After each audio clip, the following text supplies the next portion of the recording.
So students, let us get started in continuation with chapter 8, cell, the unit of life. We have seen what is cell, why it is the functional unit of life, who discovered cell, cell theory, and main focus was the prokaryotic and eukaryotic cells. This we have seen so far. So I had left with the topic ribosomes yesterday. This topic we were doing, ribosomes. What are ribosomes? These are cell organelles which will synthesize proteins. These are cell organelles which are going to synthesize proteins. So these are called as protein factories. And there are two subunits. Like we draw in the cell ribosomes as this circular structure. Firstly, it is not having any cell membrane. Okay, so prokaryotic cells will be having ribosomes. When we actually see the structure of ribosome, it is a small subunit and a large subunit. Okay, so if I say 50S or 30S, or it will be opposite. It will be actually opposite. The heavy portion is the large subunit and the small portion is the small subunit. Okay, so if you add this, it comes out to be 80. Okay, but it is 70S ribosome. Because again we are not multiplying the density. It is how much dense a particular ribosome is. So we will not be adding it because it's the sedimentation coefficient over here. Okay, and the scientist who gave this was Swedberg.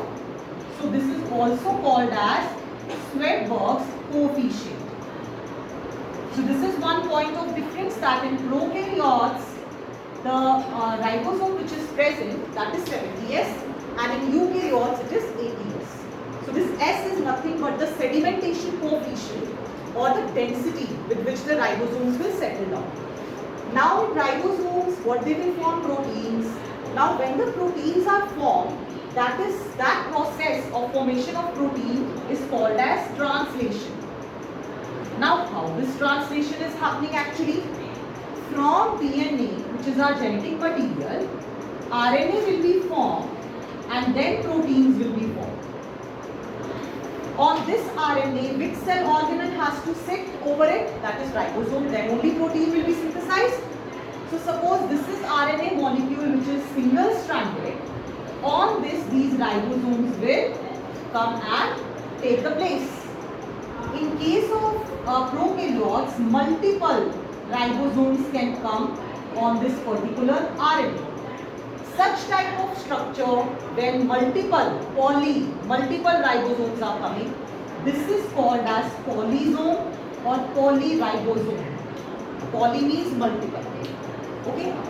Now whenever we draw a cell, generally, suppose this is a cell, and we generally draw this dotted structure inside the cell. What is this dotted structure? These are nothing but inclusion bodies. What is inclusion bodies? Which are these granulated structures which can store proteins, it can store carbohydrates, different types of nutrients it can store as reserve food. So these are the granules which are present in the cell. Those are called as inclusion because that is including inside the cell and small bodies or structure. That is why it is called as inclusion bodies. Now let us come to the eukaryotic cell, where we will see that in eukaryotic cells, what is the outermost covering? It is cell membrane. So in case of eukaryotes or a eukaryotic cell, its outermost cover is the cell membrane. There is no cell wall. Now what is this cell membrane composed of? Means made up of. This cell membrane is made up of two constituents, very important, lipids and proteins. Okay, and lipid component makes the majority part of the cell membrane, and majority of the, you can say, maximum amount of which lipid is present? Phosphoglyceride. This is a type, example of lipid. So in MCQ, another important question, which lipid forms the maximum part of the cell membrane? That is these phosphoglycerides. Okay, so lipids and protein combination. Now if we see this cell membrane structure, you might have studied in lower classes. There is a fluid mosaic model which was given by Singer and Nicholson, these two scientists, they gave fluid mosaic model. Now let us understand what it is. Fluid means liquid, fluidity. Mosaic means a pattern. So one pattern it is forming in the cell membrane. What type of pattern it is? The structure somehow looks like this.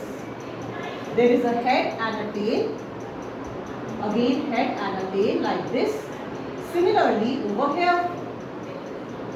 So we can clearly see that I have drawn two layers. So can I say it is a lipid bilayer? Yes, because main constituent is lipid, phosphoglyceride, two layers. So it is a lipid bilayer. Okay, so it is a lipid. This is lipid, two layers, bilayer. This is what I am talking about. Okay. So now lipid, it is having this head and it is having tail. See over here, head and tail. Okay.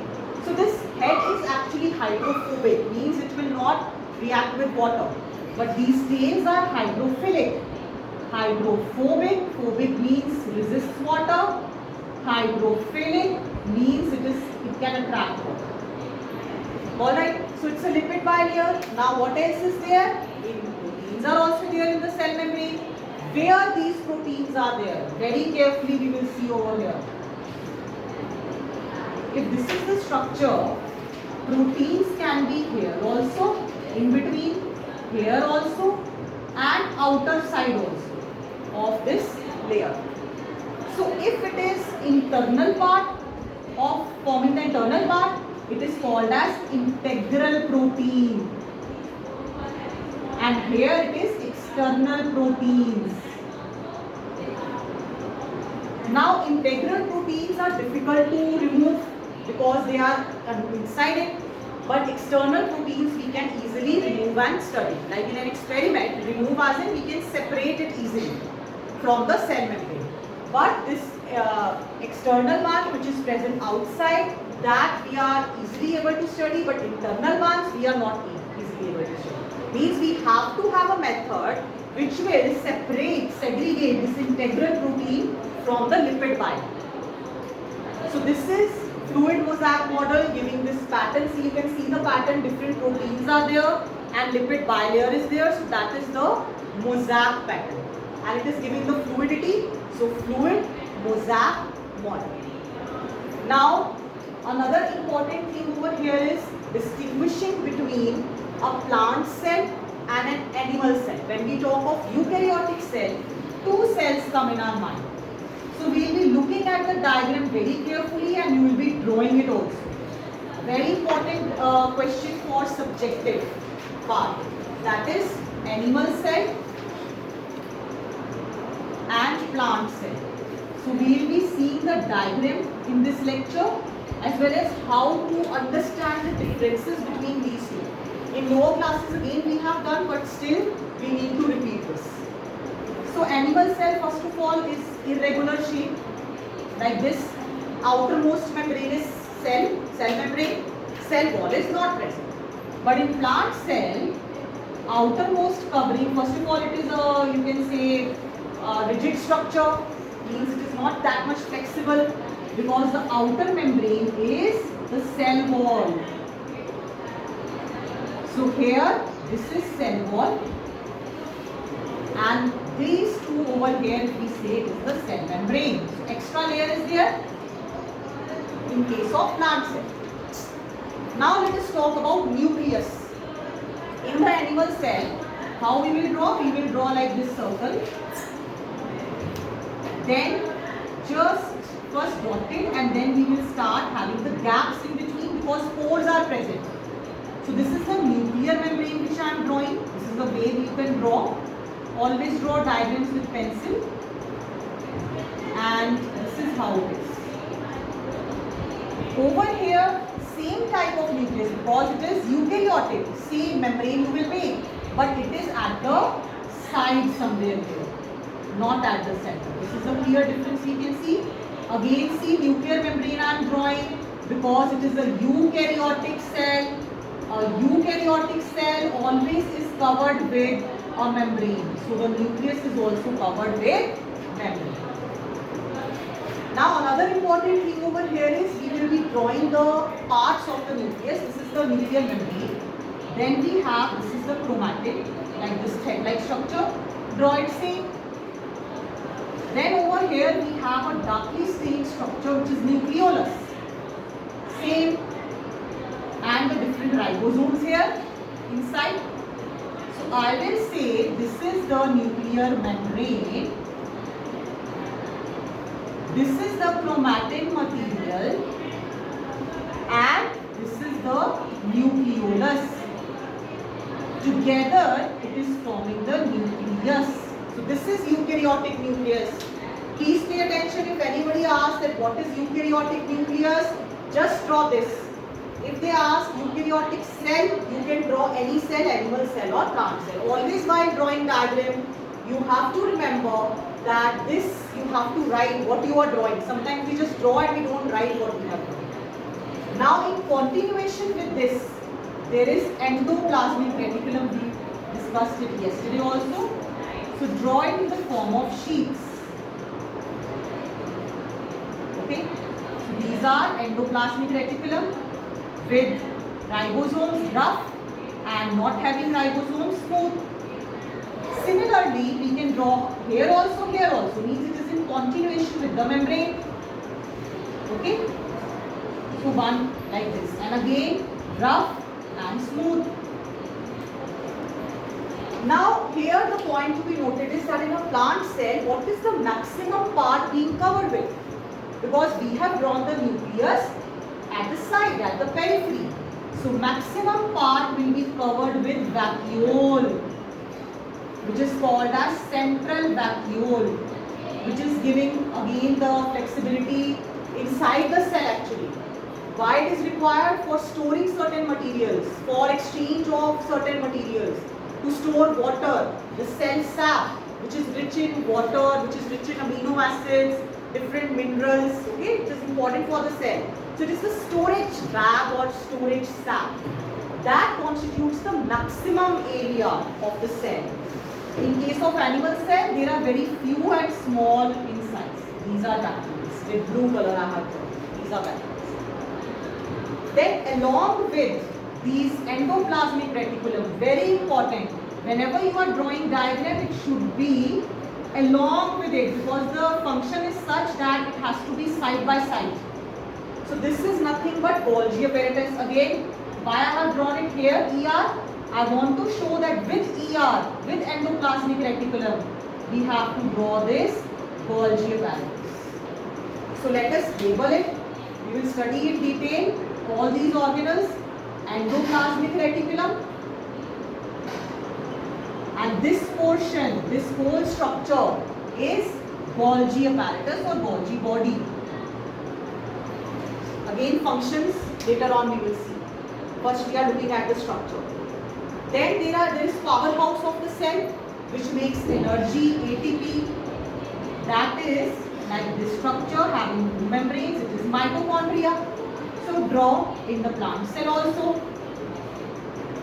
Same way. You can draw 3, 4 while you are showing in this diagram.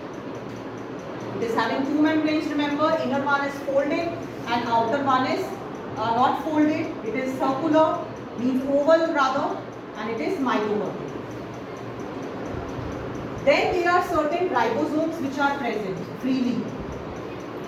These are the ribosomes. Similarly here ribosomes. In animal cell, another important difference is it is having centrioles like this, which are perpendicular to each other. These are what? These are centrioles, again not having membrane, but they help in cell division, which is mainly present in an animal cell. Now what is present in plant cell but not in animal cell? That is another very important cell organelle, and that is chloroplast, with which it makes food. Again make it double membrane and some round structures you can form. This is chloroplast. Chlorophyll. In photosynthesis it is helping. So these are the major differences which are clear with the help of diagram also. Whether it is asked that write the differences, make in the table form, support, easily you will be able to understand the differences. Okay? Now we are done with cell membrane also, fluid mosaic and these two cell structures. Next, very importantly, every material is outside the cell, it has to enter inside. How it will enter? How you are coming to school? By transport, by bus, so transport is there. Similarly, in case when any material has to transfer inside, some transport mechanism has to be there. Then only the cell will receive certain minerals and nutrients. So let us see how these cells are going to receive these different constituents which are present in the body. So there are two types of transport of these materials. One is called as active transport, another is passive. Active means it requires energy and passive means it is not requiring any energy. So passive as in it will just come from outside to inside through a gradient. Suppose this is the cell, some nutrient is over there. Passive movement means it will come by its own. How? Here the concentration will be high of this material and suppose like this I will. Okay? Here it is high and here it is low, so it will be always attracted, the gradient it is forming high to low. So it will come passively. Now coming to active transport, suppose I just draw with a different color, this material is there lying over here. It is not able to pass. What can be the reason it is not able to pass? One can be the charge. Maybe it is polar, it is having charge, polar. Polar molecules easily they cannot come. Why? Because there is lipid bilayer. Now just imagine like this. Yes, this layer is present. Just now we discussed this lipid bilayer, this and this hydrophobic phobia. It will not be able to enter the polar molecule. It is charged, but it is hydrophobic. It will repel. It will not be able to move inside. So for this, these particles, they require certain additional carriers, or they need energy, or they require energy to move inside. Then only these molecules will move. Okay, that is active and passive. When we are talking about a fluid situation, like water, maximum part of your body is water. So the process is osmosis. Again, what is osmosis? Transfer of or movement of water molecules from high concentration to low concentration through a semi-permeable membrane. What is semi-permeable? Few substances will be permitted, half permitted, and few will not be permitted according to the requirement of the cell. So that is what you have to take care of. Next, when we talked of plant cell, the outermost covering was cell wall. So let us look at cell wall. Cell wall is made up of different type of materials, different type of biomolecules. If here we talk about plants, a plant cell like we discussed, it is made up of a complex polymer of glucose, that is cellulose. It is a polymer of glucose, simple sugar, glucose. So it is a polymer which it is made up of. Then there are other layers also. For example, this is the plant cell. Okay, many cells will be there. Okay, suppose these cells are present like this. There might be some connection between the two cells also for the transfer of some materials, and there can be this space also, intercellular space between the cells. Two things, this connectivity and spaces. This connectivity is called as plasmodesmata, which will help in transfer of materials between the cells. Again, there is a layer which is helping these cells to stick together. How they will stick? Like a glue is used to stick something on the paper. So this region is called as middle lamella. This middle lamella is mainly made up of calcium pectate. Another important MCQ. That middle lamella, what it is constituting of? Calcium pectate. What is cell wall constituting of? Cellulose. What is the connectivity between two cells? Plasmodesmata. What is the thing which glues the together, sticks them together. That is middle lamella. So very important questions come from this part. Now the cell wall not only is made up of these cellulose only, there are another things. There are pectin, means sugar molecules only. Mainly it is the sugar molecule which is constituting the cell wall. Always remember, cell membrane, again I will repeat here so that you are not confused. Cell membrane is made up of lipids and proteins, but the cell wall is made up of sugars, and that polymer of sugar is generally cellulose. Next I will introduce to you the endomembrane system. Inside the cell there are so many cell organelles. Yes. So what is this endomembrane system? Endo, inside the membrane. Okay, the membrane structures which are there inside.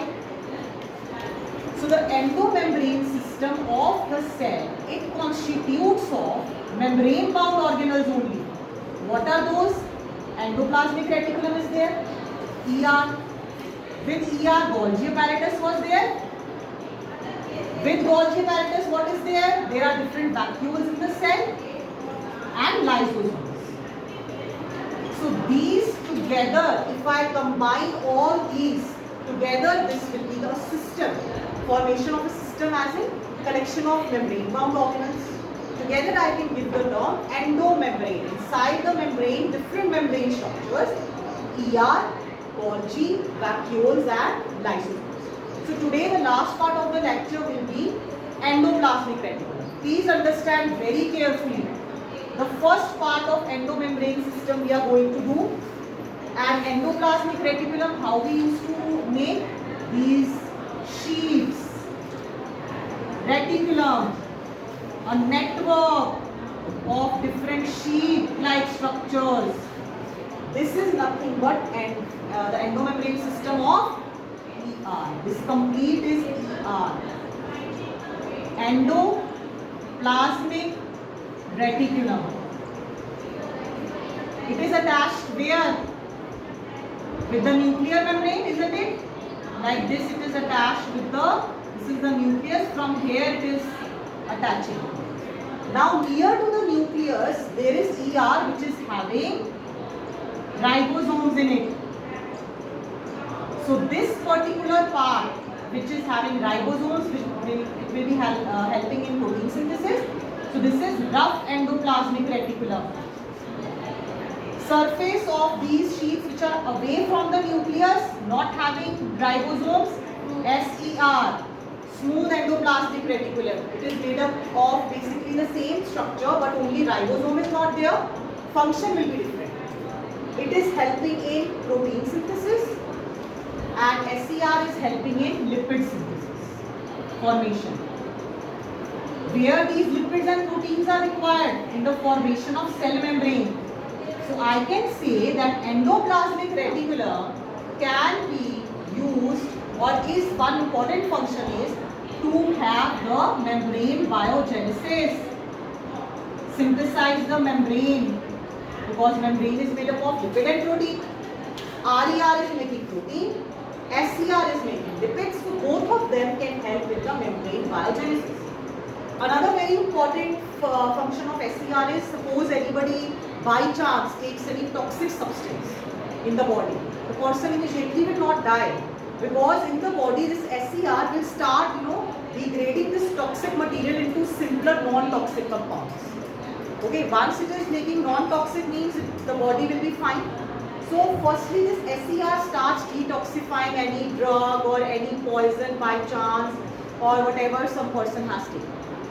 Okay, so these are the important functions. Till here we will just wind up the lecture.